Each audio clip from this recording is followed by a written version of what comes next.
আমার স্বামী প্রবাসী, তার ফোনে অনেক মেয়ের বাজে নাচের ভিডিও আছে। আমি এগুলো পছন্দ করি না, আমার খুব খারাপ লাগে। আমি তাকে বারবার বলার পরও সে কোনো পাত্তা দেয় না। এখন আমি কি করতে পারি?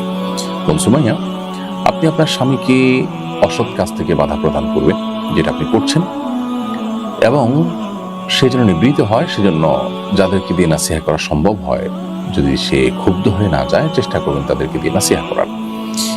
এরপরও আপনার যত উদ্যোগ নেওয়ার সুযোগ আছে সবগুলো নেওয়ার পরও যদি তিনি তার গুনাহ থেকে সরে না আসেন, তাহলে সেক্ষেত্রে তার দায় দায়িত্ব তার উপরে, আপনি আল্লাহর কাছে দায়ী থাকবেন না।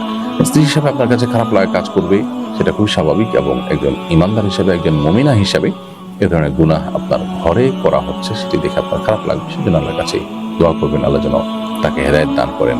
এবং স্বামী স্ত্রীর মধ্যকার সম্পর্কটা আসলে এতটাই আপনার নিবিড় এবং এতটাই ঘনিষ্ঠ সম্পর্ক যে আসলে একে অন্যকে চাইলে বেশিরভাগ ক্ষেত্রে প্রভাবিত করতে পারে। কৌশলে, মহব্বতে, ভালোবাসা দিয়ে স্বামীকে তার কাছ থেকে আপনার কাঙ্ক্ষিত বিষয়টা আপনি আদায় করে নেওয়ার চেষ্টা করতে পারেন। যদিও সব মানুষ একরকম না, কিন্তু বেশিরভাগ ক্ষেত্রে এটি পসিবল হয়, অতএব আপনি সেই চেষ্টা করবেন।